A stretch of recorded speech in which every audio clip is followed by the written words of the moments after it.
dengan barang fana. Kau menayang dosaku dengan darah yang mahal. Tiada noda dan jelas, bukan dengan emas perak. Kau menebus diri kau, menebus diriku oleh segenap kasih dan pengorbananmu. Ku telah mati dan tinggalkan cara hidupku yang lama.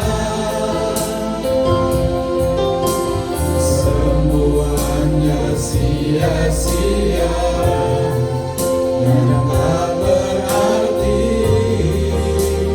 lagi. Hidup ini ku letakkan pada nisbamu ya Tuhan. Jadilah padaku seperti yang kau ingini.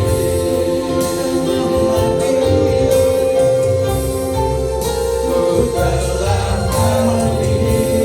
Lalu selanjutnya saya serahkan hambanya menyampaikan program Tuhan. Cara hidupku yang lama, semuanya sia-sia dan tak berarti lagi. Hidup ini ku letakkan pada misbahmu ya Tuhan.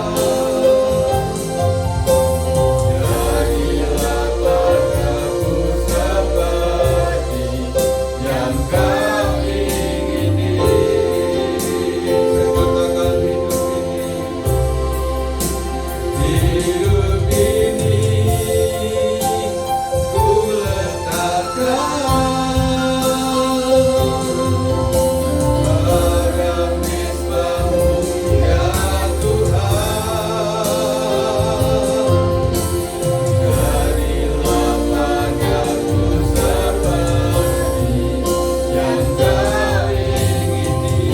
Jadilah padaku, jadilah padaku seperti, jadilah padaku, jadilah padaku seperti yang kau ingini. Haleluya, kami sembah, kami muliakan nama-Mu Tuhan. Engkau baik Yesus. Haleluya.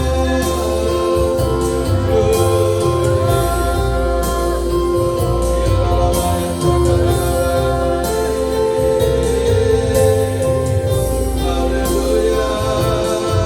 Terima kasih Tuhan. Buat tubuh dan darah-Mu, buat pengorbanan-Mu, buat kuasa-Mu. Haleluya, haleluya, haleluya. Yesus, terima kasih Tuhan. Oh haleluya, haleluya. Terima kasih ya Tuhan, di hari raya Pentakosta ini kami datang sujud menyembah di hadirat-Mu. Ajar kami Tuhan menjadi anak-Mu yang mengerti bahasa Tuhan, isi hati Tuhan. Ajar kami memberi diri kami untuk hormat dan kemuliaan nama-Mu. Bapa, tolong kami supaya kami semua bisa belajar untuk dengar-dengaran kepada-Mu. Berikan kami hati dan telinga seorang murid supaya benih firman-Mu Tuhan dapat tersimpan di hati kami. Oh haleluya, jangan keraskan hati kami Tuhan, ubah kami, berkati kami semua Bapa. Di dalam kuasa Roh-Mu kami diubahkan, dibangkitkan. Terima kasih Tuhan, kami sebentar akan mendengarkan firman-Mu. Urapi hamba-Mu dan urapi kami semua yang mendengarkannya. Biarlah benih firman-Mu dapat bertumbuh dan berbuah dalam hidup kami. Terima kasih Tuhan Yesus, jamah kami Tuhan, jamah pemberitaan firman-Mu kami serahkan dalam pimpinan Roh Kudus-Mu dari awal hingga akhir. Kiranya Tuhan Yesus Kristus menolong kami. Di dalam nama Tuhan Yesus kami bersyukur dan berdoa. Haleluya, amin. Puji Tuhan, silakan duduk. Shalom. Salam di dalam nama Tuhan Yesus Kristus. Saudara yang dikasihi oleh Tuhan Kristus, saya tidak tahu apakah saudara mengerti hari ini adalah hari raya Pentakosta. Ada yang mengerti nggak? Pentakosta. Penta itu 50 ya. Jadi saudara yang dikasihi oleh Tuhan Kristus, banyak orang Kristen itu tidak memahami ya, hari-hari raya orang Yahudi itu terkait dengan karya Tuhan di dalam keselamatan kita. Nah, hari raya Pentakosta adalah hari raya turunnya Roh Kudus ya di dalam kehidupan orang percaya. Mari saudara kita buka Alkitab kita dalam Kisah Para Rasul pasal yang keempat.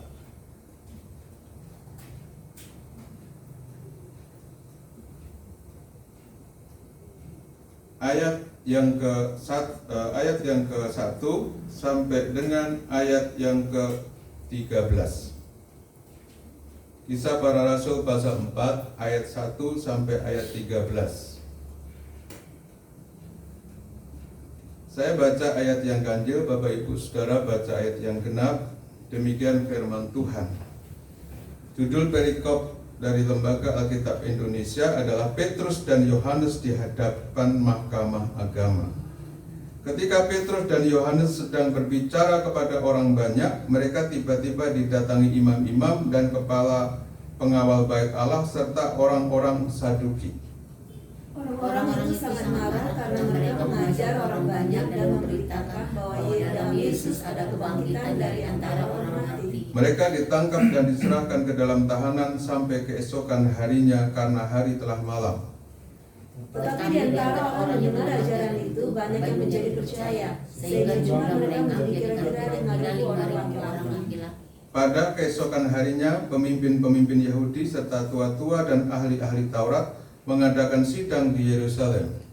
Dengan imam besar Hanas dan Kayafas, Yohanes dan Alexander, dan semua orang lain yang termasuk keturunan imam besar. Lalu Petrus dan Yohanes dihadapkan kepada sidang itu dan mulai diperiksa dengan pertanyaan ini. Dengan kuasa manakah atau dalam nama siapakah kamu bertindak demikian?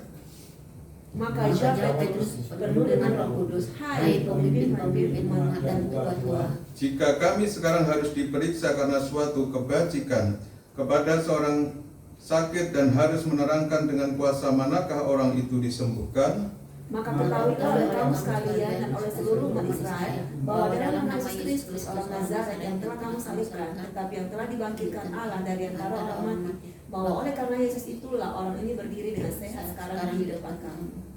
Yesus adalah batu yang dibuang oleh tukang-tukang bangunan, yaitu kamu sendiri. Namun ia telah menjadi batu penjuru. Dan keselamatan tidak ada dalam siapapun juga selain dalam Dia. Sebab di bawah kolong langit ini tidak ada nama lain yang diberikan kepada manusia yang olehnya kita dapat diselamatkan. Ketika sidang itu melihat keberanian Petrus dan Yohanes dan mengetahui bahwa keduanya orang biasa yang tidak terpelajar, heranlah mereka dan mereka mengenal keduanya sebagai pengikut Yesus.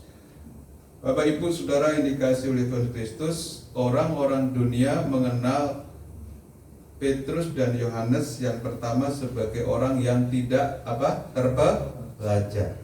Yang kedua, ya, para imam-imam, ya, orang-orang dunia ini mengenal Petrus dan Yohanes adalah pengikut Yesus. Jadi saudara yang dikasihi oleh Tuhan Kristus, ya, para rasul dulu dikenal sebagai pengikut Yesus. Para rasul dikenal sebagai orang-orang tidak terpelajar. Nah, tetapi firman Tuhan dalam Kisah Para Rasul 1 ayat 8, bahwa di situ dikatakan, tetapi kamu akan menerima kuasa kalau Roh Kudus turun ke atas kamu, dan kamu akan menjadi saksiku di Yerusalem dan di seluruh Yudea dan Samaria dan sampai ke ujung bumi. Jadi saudaraku, peran Roh Kudus di dalam kehidupan orang percaya adalah memberikan apa? Kuasa, kesanggupan atau wewenang, kemampuan dan kesanggupan atau wewenang. Ya, kuasa itu dunamis, dari kata dunamis ada kata dinamis, ada kata dinamo, penggerak, ada kata dinamit, ya, ledakan. Nah, saudara yang dikasihi oleh Tuhan Yesus Kristus, hal yang pertama jika kita menerima Roh Kudus, itu sebabnya minggu kemarin kita merindukan Dia lebih dalam lagi. Nah, hari ini adalah hari ke-10, hari Pentakosta, penggenapan Roh Kudus dicurahkan dalam Kisah Para Rasul pasal yang kedua. Hal yang pertama ketika Roh Kudus dicurahkan dalam hidup kita, Dia memberikan kuasa dan kekuatan buat kita untuk kita mengiring Tuhan Yesus. Kita butuh kuasa dan kekuatan. Amin, saudaraku.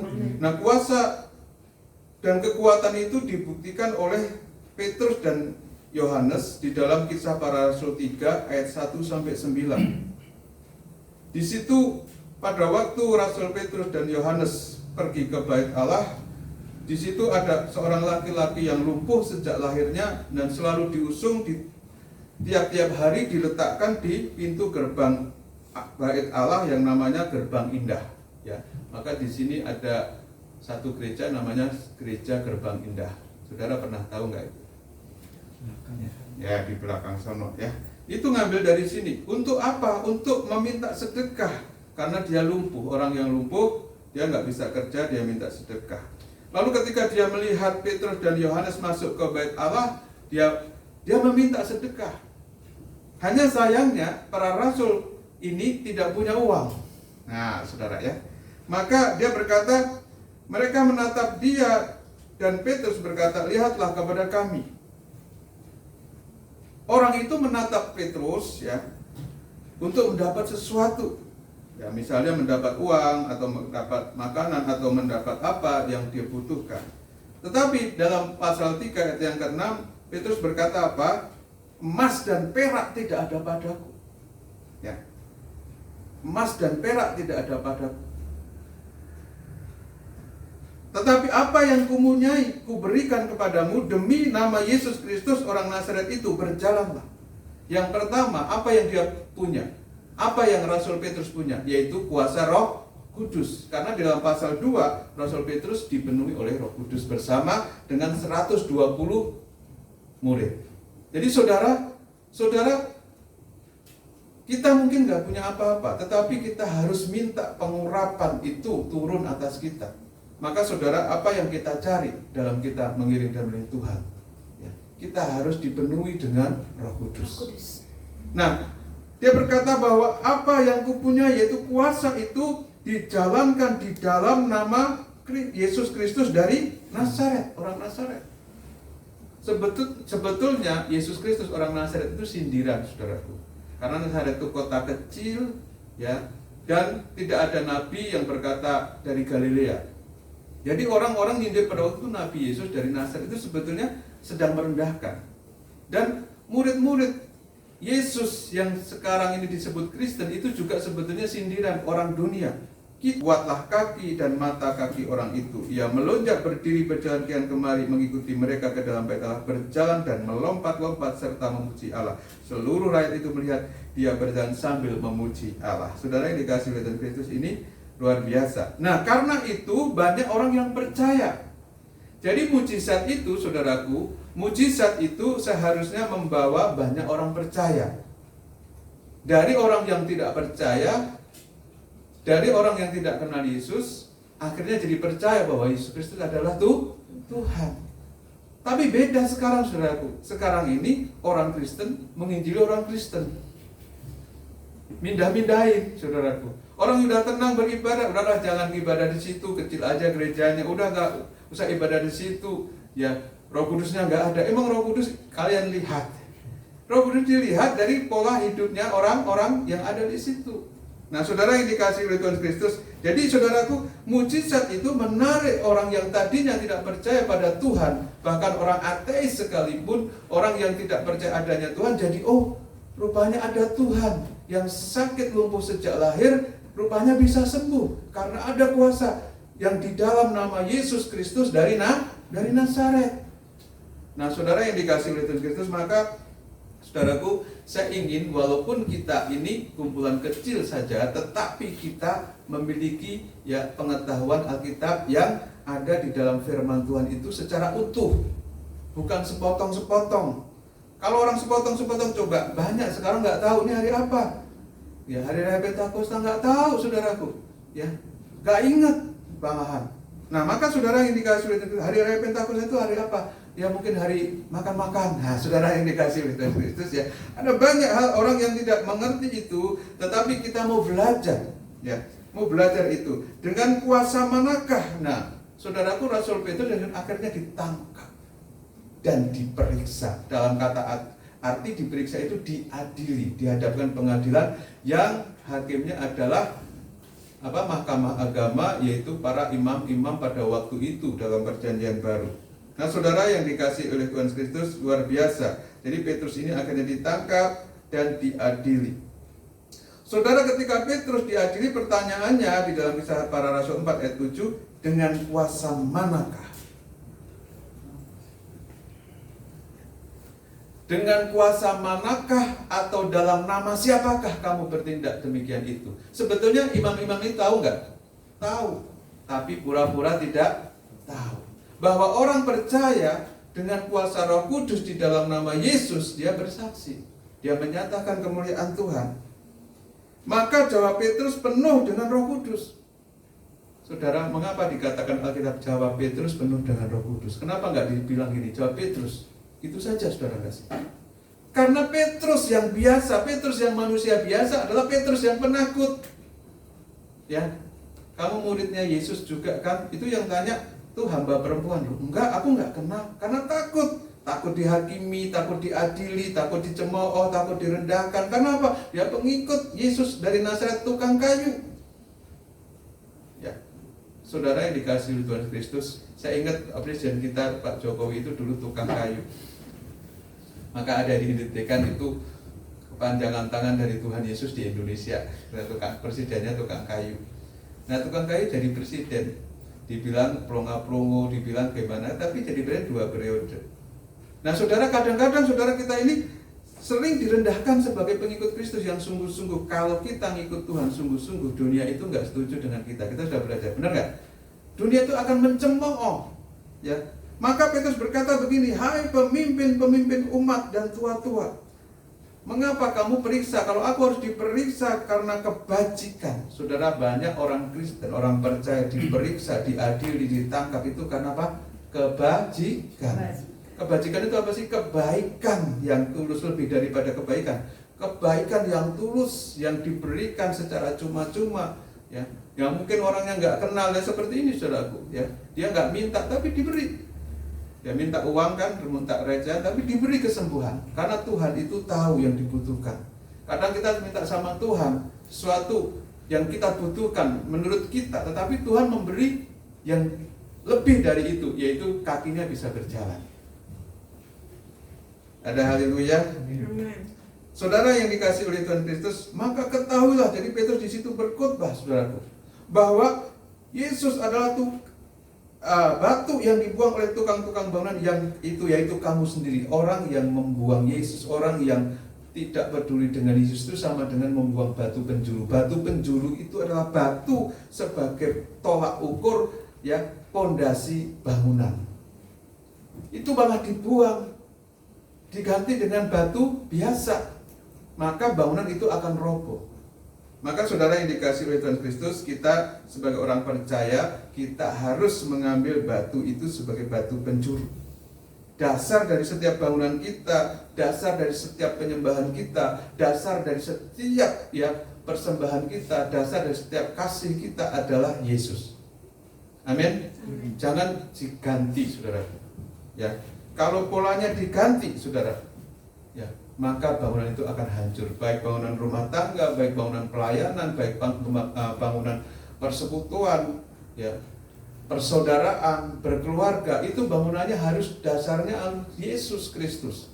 Supaya ketika diterpa badai, diterpa tantangan dan masalah, enggak berhenti atau enggak stop, enggak ambruk bangunan itu, dia tetap. Amin, saudara. Nah, di situ ya ada satu kalimat yang luar biasa yang Petrus berikan, ayat yang ke-12 ya. Ayat yang ke-12 itu simpan baik-baik dalam hati saudara. Ya, anak-anak muda juga yang di sini simpan baik-baik nih, Kisah Para Rasul pasal 4 ayat 12. Dan keselamatan tidak ada di dalam siapapun juga selain di dalam Dia, yaitu Yesus, sebab di bawah kolong langit ini tidak ada nama lain yang diberikan kepada manusia yang olehnya, yaitu oleh namanya itu, kita dapat diselamatkan. Simpan baik-baik di hati ya. Jangan sampai nanti ketika kita diperhadapkan dengan harta dunia, kesenangan dunia, kita tukar Yesus, nggak selamat. Saudara yang dikasihi oleh Tuhan Kristus, artinya apa saudaraku? Bahwa peran Roh Kudus dalam kehidupan orang percaya itu memberikan kuasa, memberikan kekuatan di dalam nama Yesus. Nah, saudara, kita lihat saudaraku, banyak orang kalau saudaraku mengadakan mukjizat itu suka dinyinyirin ya oleh dunia, oleh setan. Mari kita lihat Kisah Para Rasul 19 ayat 13. Juga beberapa tukang jambi Yahudi yang berjalan keliling di negeri itu coba menyebut nama Tuhan Yesus atas mereka yang kerasukan roh jahat dengan berseru, katanya, aku menyumpahi kamu demi nama Yesus yang diberitakan oleh Paulus. Jadi banyak dunia ini ngikut-ngikut, tapi dia bukan pengikut Yesus, saudara kasih. Kita lihat Lukas pasal 11 ayat 14 sampai 20. Pada suatu kali Yesus mengusir dari suatu setan yang membisukan. Jadi setan itu bisa membuat bisu, bisa membuat sakit pinggang, itu benar saudara kasih. Ya, ada yang membuat lumpuh, ada yang membuat epilepsi. Nah, ketika setan itu keluar, orang bisu itu dapat berkata-kata, maka heranlah orang banyak. Tetapi ada di antara mereka yang berkata, ia mengusir setan dengan apa? Kuasa Beelzebul, penghulu setan. Ya. Jadi Beelzebul itu dalam bahasa perjanjian lama Baal. Baal itu artinya Tuhan dari lalat. Apa saudaraku? Tuhan dari lalat itu artinya Baal. Ya. Nah, ada pula yang meminta suatu tanda dari surga kepadanya untuk mencobai dia. Ya. Tetapi Yesus mengetahui pikiran mereka lalu berkata, setiap kerajaan yang terpecah-pecah pasti binasa, dan setiap rumah tangga yang terpecah-pecah pasti runtuh. Jikalau iblis juga terbagi-bagi dan melawan dirinya sendiri, bagaimana kerajaannya dapat bertahan? Sebab kamu berkata bahwa aku mengusir setan dengan kuasa Beelzebul. Jadi jika aku mengusir setan dengan kuasa Beelzebul, dengan kuasa apakah pengikut-pengikutmu mengusirnya? Sebab itu merekalah yang akan menjadi hakimmu. Tetapi jika aku mengusir setan dengan kuasa Allah, maka sesungguhnya kerajaan Allah sudah datang kepadamu. Saudara yang dikasihi oleh Tuhan Kristus, dunia ini dipenuhi dengan kuasa roh jahat. Jadi ada orang, misalnya dukun, itu kalau menyembuhkan setan, mengusir setan, itu setan yang diundang dukun itu harus lebih kuat daripada setan yang ada di dalam tubuh yang mau disembuhkan. Kenapa saudaraku? Dia nggak bisa ngusir setan sebenarnya. Karena apa? Kalau pangkatnya lebih rendah, itu setan nggak akan pergi. Karena yang nyembuhin setan juga. Maka Tuhan Yesus dituduh bahwa dia mengusir setan dengan kuasa setan. Padahal Yesus mengusir setan dengan kuasa Allah, yaitu Roh Kudus yang mengurapi manusia. Amin. Amin, Bapak Ibu Saudara. Jadi saudara yang dikasihi oleh Tuhan Kristus, jangan sampai kita itu, saudaraku, tertipu, karena setiap mujizat dari Tuhan itu harus di dalam nama Tuhan Yesus Kristus. Ya. Lalu saudara kita lihat Markus pasal 3 ayat 20 sampai 30. Markus pasal yang ketiga ayat 20 sampai 30, tapi kita baca saja saudaraku di dalam ayat yang ke 26 sampai ayat 30. Markus 3:26. Demikianlah kalau iblis berontak melawan dirinya sendiri, dan kalau ia terbagi-bagi ia tidak dapat bertahan, melainkan sudahlah tiba kesudahannya. Tetapi tidak seorang pun dapat memasuki rumah seorang yang kuat untuk merampas harta bendanya, apabila tidak diikatnya dahulu orang kuat itu. Sesudah itu barulah dapat ia merampok rumah itu. Aku berkata kepadamu, sesungguhnya semua dosa dan hujat anak-anak manusia akan diampuni, ya semua hujat yang mereka ucapkan. Tetapi apabila seorang menghujat Roh Kudus, ia tidak mendapat ampun selama-lamanya, melainkan bersalah karena berbuat dosa kekal. Jadi ada dosa kekal. Dosa kekal itu apa, saudaraku? Kalau kita di dalam Tuhan, tetapi orang mengatakan itu main-main. Kalau kita sungguh-sungguh berdoa di dalam Yesus Kristus, orang bilang itu nggak ada kuasa. Nah, saudaraku ya, kalau kita mengundang Roh Kudus, kita berdoa dalam bahasa roh, lalu tiba-tiba orang bilang itu orang mabuk, itu orang dari kuasa setan, itu tidak diampuni, saudara. Rupanya orang yang menghujat Roh Kudus nggak diampuni, saudara. Di dalam Alkitab banyak nabi, banyak raja berdosa diampuni. Tapi Tuhan berkata orang yang menghujat Roh Kudus, artinya yang tidak mempercayai lagi bahwa yang dari Tuhan itu memang dari Tuhan, itu berbuat dosa kekal. Nah, sekarang caranya bagaimana? Kalau kita mau mengusir kuasa iblis dari tubuh seseorang, kita harus, yang mengusir itu harus lebih kuat daripada diusir. Kalau kita mau merampok, kata Tuhan Yesus, merampok suatu rumah, itu sebetulnya gambaran, bukan mau merampok beneran. Kalau seorang perampok mau merampok rumah, saudaraku, yang perampok harus lebih kuat dengan orang yang dirampok. Orang itu yang punya rumah diikat dulu baru bisa merampok, benar nggak? Berarti lebih kuat perampoknya.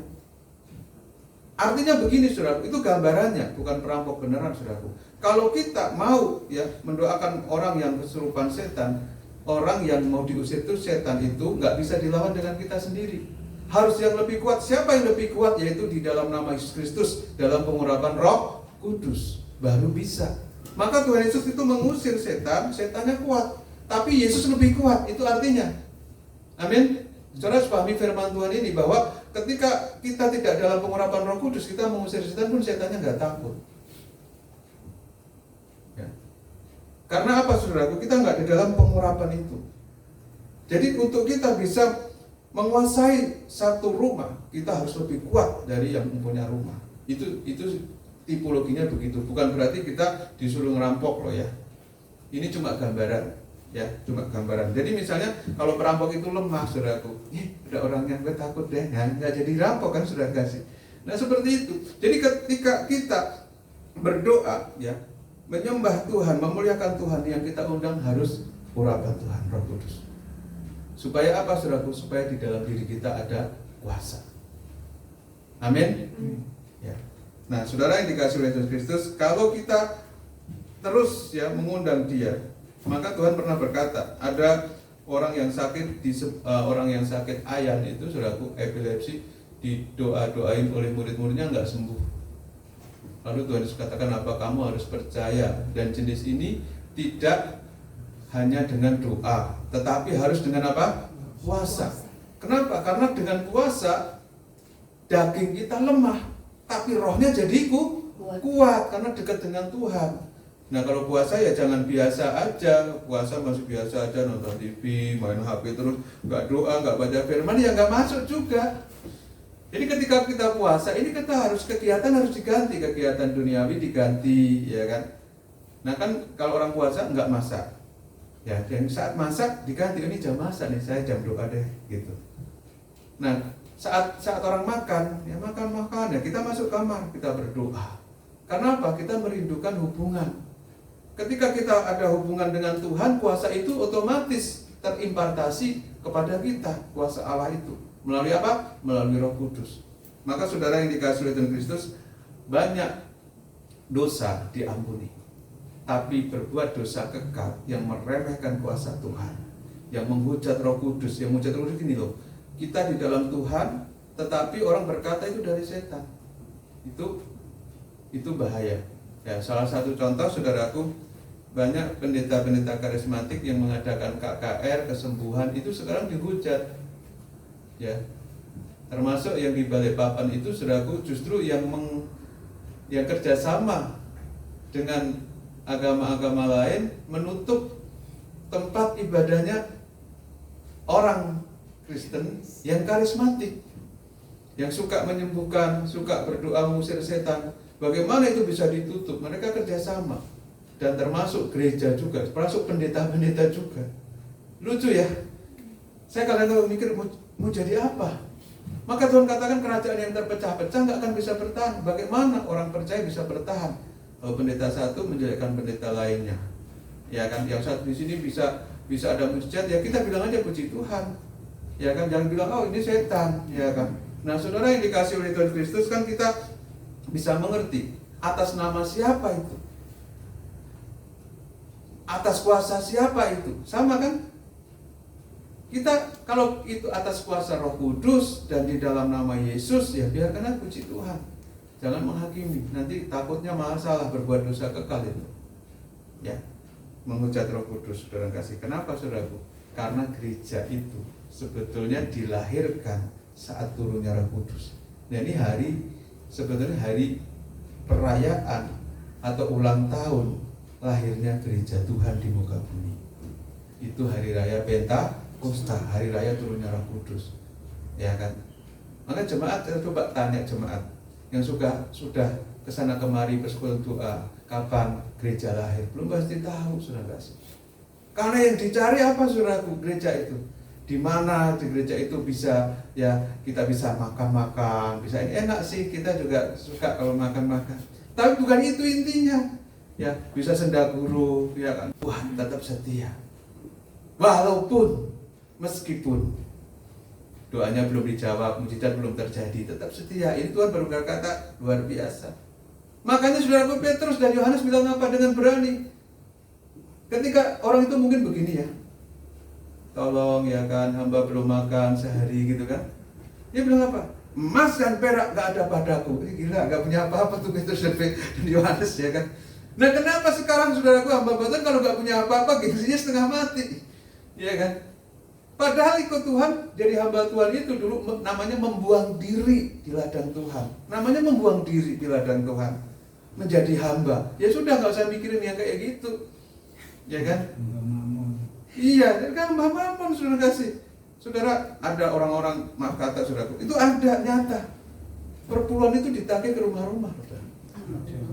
Ada, ditagih, kamu belum bayar, gila gak seorang hamba Tuhan begitu. Nah, pendeta Gul ini nggak pernah gitu aja, jemaatnya pada nggak tahan, saudara kasih. Apalagi kalau sudah seperti itu, saudara kasih. Tapi ada janjinya, ada sampai orang curhat sama saya, Pak, saya takut kalau nggak ngasih, karena apa, itu pekerjaan Tuhan, ini buat rumah Tuhan, kita mau ngecat, kita mau gini, saudaraku. Sementara maaf kata, istrinya itu minta uang belanja nggak dikasih, saudara kasih. Itu kejadian di sini, daerah sini, saudaraku, nggak dikasih. Tapi dia bisa masukin uang ke gereja itu 5 juta, 10 juta, sampai istrinya nangis. Yang jelas yang curhat ya istrinya, saudara kasih, saudaraku. Tapi suaminya karena udah termakan dengan kalau hamba Tuhan nggak boleh dilawan, hamba Tuhan dia rapi, kalau dia minta apapun gereja harus diberi. Nah, saudaraku, akhirnya itu. Sebetulnya apa persembahan ini dalam kita apa? Harus dengan senang hati, harus dengan sukarela, harus dengan kasih, benar nggak? Ya, tapi kadang ada seperti itu masih ada dan makin banyak. Maka saudara, saya sudah nggak terbebani lagi dengan sedikit orang dan banyak orang. Banyak orang puji Tuhan, sedikit orang tetap puji Tuhan. Saya tidak bermain, saya tetap mau bersuka cita melayani, saya tetap bersuka cita dimanapun saya berada. Karena tujuan hidup saya bukan yang itu-itu, saudara. Saya bilang malahan, kalau kita hamba Tuhan sambil bekerja itu malah bagus. Jadi nggak perbulan terus khotbahnya. Apalagi ngingetin, halo kamu belum masuk loh bulan ini ya saudara. Ini saudara. Firman Tuhan katakan emas dan perak tidak ada padaku. Kenapa? Karena biar kuasa Tuhan yang ada padamu. Amin. Jadi kalau kita selalu ya melayani Tuhan itu gampang-gampang susah, saudaraku. Buktinya Petrus dan Yohanes itu berbuat kebajikan, menolong orang, tapi malah ditangkap, saudara kasih. Muhammad KC, ya kan? Kalau Pak Saifuddin Ibrahim lah suka ngomongnya memang nggak benar, saudaraku. Tapi kalau Muhammad KC kan benar. Tapi ditangkap, saudara kasih. Ya. Patahin, saudaraku. Maaf kata, kotoran manusia disuapin, dimasukkan ke mulut.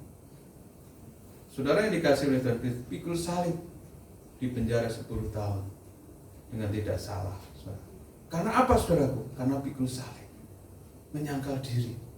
Ya udah enak kok hidupnya lumayan ini, dia udah umroh, naik haji, berarti kan banyak duit. Tapi dia ikut Yesus, kok malah menderita. Karena murid Yesus itu dikaruniakan untuk menderita juga, bukan hanya untuk ini dan itu. Tuhan selalu memberkati. Tuhan kan pakai orang-orang di dalam Yesus itu, orang diberkati untuk apa? Supaya mendukung pekerjaan Tuhan. Ya. Tapi juga tidak semua yang diberikan kekayaan, saudara. Kadang-kadang ya hidup standar saja, bisa makan minum cukup gitu. Tapi di lain tempat juga Tuhan berkati jemaat yang melebihi supaya dia jadi saluran berkat. Seperti itu, saudara yang dikasihi Tuhan Yesus. Tapi tidak boleh memaksa. Harus dengan sukacita, harus dengan senang hati, supaya ibadah itu menjadi kesukaan, bukan beban. Ya, ada orang dulu, saudaraku, waktu saya melayani di kampung, saudara. Pak, Bu, kenapa nggak ke gereja? Saya, Pak, kalau nggak persembahan saya malu. Kenapa yang bawa persembahan ini kalau belum dikasih nggak pergi dari depan saya? Saudara dikasih oleh Tuhan Yesus Kristus. Nah, saudara, akhirnya terbebani, ibadah jadi terbebani. Sebetulnya, saudaraku, memang kita datang kepada Tuhan tidak boleh dengan tangan hampa. Tetapi kalau benar-benar kamu tidak ada, nggak boleh tinggalkan Tuhan juga. Tapi kadang-kadang memang yang pengertian di dalam gereja itu sedikit. Orang-orang yang biasanya jadi membuat orang nggak ke gereja, ya orang gereja itu sendiri. Ih, kamu itu ya, ih, kamu itu ya. Saudara, kenapa sih orang nggak kerasan di gereja? Karena di gereja ini suka menghakimi, saudara kasih. Menghakiminya apa? Coba pas Firman main HP jatuh. Yang lain, wih gila, Mas Firman main HP jatuh lagi, nggak dengar Firman, nggak sungguh-sungguh gitu kan. Orang sini semua, sampai mau pulang, yang lain salam, dia nggak disalam. Begitu dia pergi ke diskotek, sudah kasih. Diskotik. Dia diskotek. Soalnya saya nggak hafal kayak diskotek, ya. Saudaraku, dia numpahin air minum kena orang lain, ya. Pelayan diskotiknya udah cantik, baik dengan nggak apa-apa, Pak. Itu biasa, manusia kan biasa berbuat salah. Dia merasa diterima di situ. Lalu dia punya prediksi gini, asumsinya, di gereja aku dihakimi, di sini aku diterima. Lebih baik aku diskotik daripada ke gereja. Itu makanya saudara kasih dalam penerimaan itu penting. Amin. Penyambutan. Jadi di situ misalnya orang ya, itu orang jahat, orang sudah berbuat khianat, sudah apa, datang ke gereja, saudara nggak harus mengatakan sesuatu, tapi saudara harus terima menurut ukuran iman dia loh, kata Paulus. Nggak boleh ukuran kita. Kita yang sudah baik ya puji Tuhan dan bilang, nih gue seperti gue dong, nggak seperti kamu. Nah ini saudara indikasi oleh Tuhan Kristus. Makanya gereja itu kalau saling terpecah menjadi hancur. Ya. Kenapa sih denominasi Kristen itu banyak banget? Jumlahnya sekarang ribuan. Gereja ini sampai bingung, gereja Allah baik, ya kan? Gereja Tuhan baik, gereja Yesus baik, gereja Roh Kudus, gereja Pantekosta Roh Kudus, gereja Roh Kudus di Indonesia. Gereja Roh Kudus aja banyak banget. Gereja urapan Roh Kudus, gereja yang tidak diurapi Roh Kudus. Banyak banget. Kenapa, saudara? Karena itu selalu gontok-gontokan gitu. Maka yang benar apa, saudaraku? Mau gereja apa saja, yang penting kau di dalam Tuhan. Amin, saudaraku. Saya satu pokok saja sudah habis waktunya. Ya kan? Siapin 4 tuh saya. Tapi saya nggak mau panjangin lah kalau kayak gini. Nanti saudara nggak pulang. Ya kan? Nah, saudaraku, kita baca satu ayat, saudaraku. 1 Yohanes 4 ayat 4. Habis itu kita berhenti ya. Kita terusin minggu depan. Yuk kita baca bersama-sama. Kamu berasal dari Allah, anak-anakku, dan kamu telah mengalahkan nabi-nabi palsu itu. Sebab roh yang ada di dalam kamu lebih besar daripada roh yang ada di dalam dunia. Amin. Roh Kudus itu memberikan kuasa, kekuatan lebih besar daripada roh dunia. Jadi saudaraku, saya kalau di rumah saudaraku, saya nggak tahu apakah rumah saya ada hantunya atau tidak. Tapi kadang saya suka merinding kalau lagi sendiri. Ya. Lalu sendiri suka merinding. Lalu saudaraku yang di dalam Tuhan Yesus, saya bilang apa? Darah Yesus, dalam nama Yesus. Ya. Suatu ketika saudara seperti suka ada yang jalan di atas, keropok. Kalau kucing itu nggak mungkin sekuat itu. Tikus. Ya. Tikus juga nggak sekuat itu, karena seperti jalan keropok. Nah, dulu yang punya rumah itu namanya Pak Riki. Dia bilang begini, Pak, itu dulu suka ada kuntilanaknya. Gitu. Dan saya mikir gini, wah, di dalam nama Yesus, roh yang di dalam aku lebih besar. Suka keingetan, saudaraku. Tapi saya ingat ayat ini juga. Kalau saudara takut, saudara lemah, ya, saudara merasa bimbang dan ragu, saudara menghadapi kuasa kegelapan, atau saudara mengadakan doa pelepasan, ini ayatnya. Roh di dalam saya lebih besar daripada di dalam kamu. Amin. Maka kita bisa mengikat roh jahat itu dan merampok jiwanya atau mengambil jiwa itu diselamatkan. Amin. Jadi pengertian merampok itu begini, saudara. Ini orang sudah dikuasai kegelapan, iblis. Iblis ini kuat, tapi Roh Kudus yang di dalam kita lebih kuat. Maka kita ikat di dalam nafsu kami, ikat, dan orang itu, supaya orang itu bisa ikut Tuhan dan menjadi selamat. Jiwanya yang kita ambil, karena jiwanya dikuasai oleh iblis. Maka saudara yang dikasih oleh Tuhan Kristus, ya, anak-anak muda juga hati-hati dengan horoskop, ilmu perbintangan, rajah tangan, ramalan-ramalan, rasi-rasi, ya kan? Kamu bintangnya apa? Ya, bintangnya Kejora, aku Virgo, aku Pisces, aku Gemini, berarti aku kecil banget katanya. Namanya mini katanya, saudara, ya. Nggak tahu artinya itu. Dan kalau kita ramal, ya Gemini sama Pisces nggak cocok. Nah, cocoknya sama siapa? Ya kan? Nah, saudara, cocoknya sama bintang biduk. Emang ada bintang biduk, Pak? Ya kan, nggak ada, saudaraku. Tapi itu, saudaraku, semua itu roh-roh itu di hadapan Tuhan itu kecil, saudara. Roh yang di dalam kamu lebih besar. Maka ketika saudara memiliki Roh Kudus, roh di dalam kamu lebih besar. Amin. Katakan, roh di dalamku lebih besar Roh di daripada dalamku roh lebih besar. dunia. Saudara yang dikasih oleh Tuhan Kristus, maka kalau kita berdoa, katakan terus, karena kata-kata itu ada kuasa. Selalu berkata kayak ini, kita akan mengalahkan nabi-nabi palsu. Nabi-nabi palsu itu memakai apa? Roh-roh jahat, roh perdukunan, roh ilmu sihir, ya kan. Jangan saudara nanti pulang itu kok kita kalah sama yang pakai sapu terbang, Pak. Coba kulihat di mana sekarang. Nggak ada, itu ada di TV. Itu adanya di mana? Di film, saudaraku. Tapi sudah ada orang yang terbang pakai roh jahat. Ada anak Tuhan dia bilang ini, di dalam nama Yesus turun jatuh. Itu pernah saudara terjadi karena orang pakai ilmu. Maka roh di dalam kamu lebih besar daripada roh di dunia. Ada amin? Amin. Yang di belakang amin. Kita banyak sampai di belakang. Amin. Ya, saudara yang dikasih kita aminkan firman Tuhan. Kita minta pengurapan Tuhan hari ini. Kita bersyukur firman Tuhan tidak saya panjangkan. Kita berjumpa di minggu yang akan datang. Tuhan Yesus Kristus memberkati kita semua. Amin.